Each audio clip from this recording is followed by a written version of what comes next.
Dear students, आजकल चूँकि हम इंजन पार्ट्स स्टडी कर रहे हैं, उसमें से आज जो हमारा टॉपिक होगा ज़ेर बहस वो पिस्टन पिन, पिस्टन रिंग्स। उसमें जो 2 टाइप्स हैं उसकी कंप्रेशर रिंग्स और ऑयल कंट्रोल रिंग्स, और 2 पॉइंट हैं सिलेंडर के अंदर, टॉप डेड सेंटर और बॉटम डेड सेंटर। इसको ज़ेर बहस लाएँगे। दिए गए नोट्स की तरतीब के मुताबिक नेक्स्ट हमारा कंपोनेंट है वो है बेटे पिस्टन पिन। पिस्टन पिन थोड़ी देर पहले जब हम पिस्टन की बात कर रहे तो उस वक्त हमने इसको पढ़ लिया है। बहरहाल आपके पास जो इसकी डेफिनेशन लिखी हुई है, piston pin is use to connect the piston and connecting rod, बड़ी मुख्तसर बात कर लिखी हुई है कि ये पिस्टन और कनेक्टिंग रॉड को आपस में जोड़ने के लिए इस्तेमाल होती है। और ये बात आप थोड़ी देर पहले जब वीडियो आप देख रहे थे तो उसमें आपने देखा कि ये पिस्टन है और पिस्टन को इस पिन की मदद से, जिसका नाम गजन पिन भी है और पिस्टन पिन भी है, रिस्ट पिन भी इसको कहते हैं, तो ये पिन जो है किस मकसद के लिए है कि पिस्टन को कनेक्टिंग रॉड के साथ जोड़ने का काम करती है। हमारा नेक्स्ट टॉपिक है कंप्रेशन रिंग्स और ऑयल कंट्रोल रिंग्स। तो बेटे नीचे आप अगर तस्वीर में देखें तो पिस्टन के ऊपर ये कुछ रिंग नज़र आ रही हैं, तो इनका बड़ा इम्पॉर्टेंट रोल है।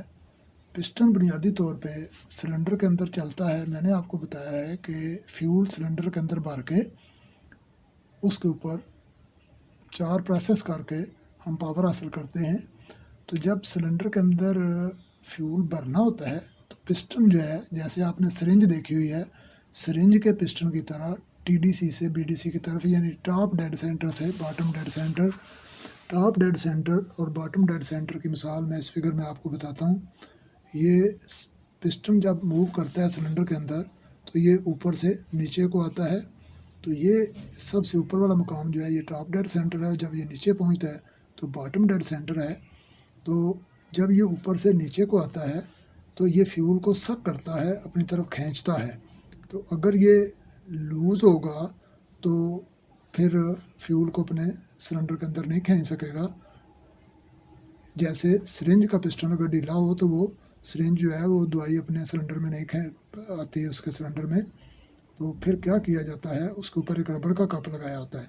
लेकिन यहाँ पर सूरत हाल ये है कि चूँकि फ्यूल को आग लगा के हीट बहुत ज़्यादा जनरेट करनी है हमने, तो लिहाजा यहाँ पर ठोस रिंग्स चढ़ा के सिलेंडर के अंदर पिस्टन को टाइट किया जाता है। पिस्टन बुनियादी तौर पे थोड़ा लूज़ रखना, मजबूरी ये होती है कि इसने गर्म होकर फैलना है, और अगर ये पिस्टन ज़्यादा टाइट रखा तो जब गर्म होकर फैलेगा तो सिलेंडर के अंदर सीज हो जाएगा, लॉक हो जाएगा, हरकत नहीं करेगा।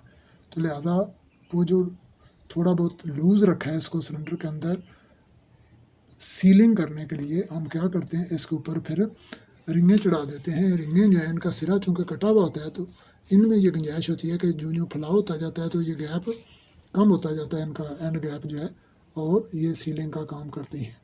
तो कंप्रेशर रिंगें, टॉप पे 2 कंप्रेशर रिंगें हैं जो सिलेंडर के अंदर बनने वाले प्रेशर को बाहर रखती हैं। ये प्रेशर नीचे लीक करके निचली वाली साइड पे ना जाए। तो compressor rings are use to maintain the compression pressure in the cylinder. तो कंप्रेशर रिंग्स जो है ये इस्तेमाल की जा रही हैं to maintain the compression pressure in the cylinder. Cylinder के अंदर कंप्रेशन के प्रेशर को बाहर रखने के लिए इनको यूज़ किया जा रहा है। ये 2 रिंगें होती हैं और इनका जो गैप है, ये एंड जो कटा हुआ एंड है, ये फासला जो है इसको एंड गैप बोलते हैं। दोनों को अपोजिट रखा जाता है, एक का अगर इस तरफ है तो दूसरे का इस तरफ आएगा इंजन में, ताकि प्रेशर लीक ना हो। उसका फ़ायदा क्या होगा कि सिलेंडर के अंदर बनने वाला प्रेशर यहाँ से लीक करके नीचे नहीं जा सकेगा, ये प्रेशर सिलेंडर के अंदर ही मेंटेन रहेगा। उसके बाद अगली रिंग जो है वो है oil control ring. Oil control ring keep the engine oil from passing in to the combustion chamber. ये खाना जो है जिसमें जलने का अमल होता है, इसको कंबस्टन चैम्बर कहते हैं। इस खाने को कंबस्टन चैम्बर चूँकि कहते हैं, जो सिलेंडर के अंदर यहाँ पर जलने का अमल होता है। तो नीचे जो है निचली साइड पे ऑयल पड़ा होता है संप के अंदर, इस जगह पे चिकनाई मुहैया करने वाला लुब्रिकेशन ऑयल पड़ा होता है। तो पिस्टन जो है वो ऊपर से नीचे हरकत करता रहता है और सिलेंडर की दीवारों पे ये दीवारों पे तेल छिड़काव कर दिया जाता है ताकि चिकनाई मुहैया हो। लेकिन वो ऑयल कंट्रोल रिंग क्या करती है, उस तेल को दोबारा साफ़ करके यहाँ वापस नीचे गिरा देती है कंबस्टन चैम्बर में। इस खाने में जो पिस्टन के ऊपर आपको थोड़ा सा खाना नज़र आ रहा है, इस खाने में उस ऑयल को नहीं जाने देती। नेक्स्ट हमारा टॉपिक है top dead centre and bottom dead centre. ये दो मकाम आते हैं, ये किसी पुर्जे का नाम नहीं, ये दो मकाम आते हैं सिलेंडर के अंदर, जिन दो मकामात के दरमियान पिस्टन ट्रैवल करता है। पहले चलते चलते टॉप पे पहुंचता है, फिर इससे आगे नहीं जाता, तो उस जगह को बोलते हैं टॉप डेड सेंटर। और जब नीचे को आते हुए पिस्टन बॉटम पे पहुंचता है, जिससे मज़ीद नीचे नहीं जाता, इस जगह को बोलते हैं बॉटम डेड सेंटर। और इन दो मकामात के दरमियान जो ये फासला है, इसको बोलते हैं स्ट्रोक। ये जो फासला है इन दो मकामात के दरमियान, इसको बोलते हैं स्ट्रोक। अगर पिस्टन बीडीसी पे खड़ा हो और टीडीसी पे जाए तो फासला कितना तय किया, 1 स्ट्रोक। और अगर टीडीसी पे खड़ा है और बीडीसी पे आए तो कितना फासला तय किया, 1 स्ट्रोक। तो पिस्टन सिलेंडर के अंदर ये स्ट्रोकें लगा रहा होता है, अप एंड डाउन जब मूव कर रहा होता है तो ये स्ट्रोकें लगा रहा होता है। तो टीडीसी वो मुकाम है जिससे मज़ीद सिलेंडर के अंदर पिस्टन ऊपर नहीं जाता, और बीडीसी वो मुकाम है पिस्टन और अपनी हरकत के दौरान जिससे मज़ीद नीचे नहीं आता, इसको बीडीसी कहते हैं। यानी top dead centre is the position when the piston has reached the upper limit of its travel.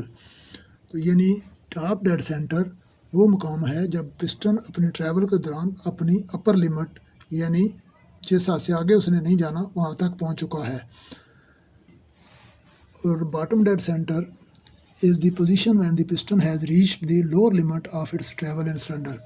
तो जो है बॉटम डेड सेंटर यानी बीडीसी जो है, वो पिस्टन अपनी सिलेंडर के अंदर अपने ट्रैवल पे वो मुकाम जिससे मज़ीद नीचे नहीं आता, उस जगह को बॉटम डेड सेंटर या बीडीसी कहते हैं।